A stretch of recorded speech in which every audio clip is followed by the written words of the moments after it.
আপনাদের প্রধান নেত্রী পালিয়ে গিয়েছেন, আপনাদের কারো কথা ভাবেন নাই।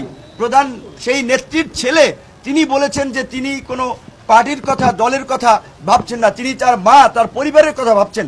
কাজেই আপনারা যদি কারো উস্কানিতে রাস্তায় নেমে কোনো ধরনের নৈরাজ্য এবং বিশৃঙ্খলা করেন, শেখ হাসিনা তো পালাতে পারছে, আপনারা কিন্তু পালাতে পারবেন না। একদিকে আইন শৃঙ্খলা বাহিনী, একদিকে সেনাবাহিনী, একদিকে আমরা জনগণ, বিপ্লবী ছাত্র জনতা। কাজেই কোনো ধরনের নৈরাজ্য করার দুঃসাহস আপনারা দেখাবেন না। আমরা চাই যারা আছেন ক্ষমা চেয়ে আপনারা ভালো হয়ে যান, শান্তিপূর্ণভাবে দেশে থাকেন।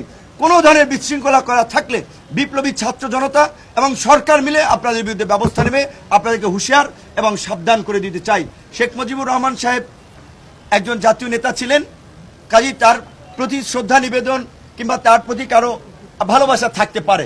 এখন দেশের যে পরিস্থিতি, এই পরিস্থিতিতে যদি আপনারা এই ধানমন্ডিতে শোডাউন দেওয়ার প্রস্তুতি নেন, গোপালগঞ্জে আস্ফালন দেখানোর চেষ্টা করেন, তাতে এইদিকের যে ক্ষুব্ধ ছাত্র জনতা, আপনারা কিন্তু স্বাভাবিকভাবেই রাস্তার যে পরিস্থিতি আপনারা দেখেছেন, প্রাণ নিয়ে কিন্তু ঘুরে ফিরতে পারবেন না। কাজেই দয়া করে আপনাদেরকে অনুরোধ করব, এই নৈরাজ্য তৈরি করার বিন্দুমাত্র দুঃসাহস দেখাবেন না।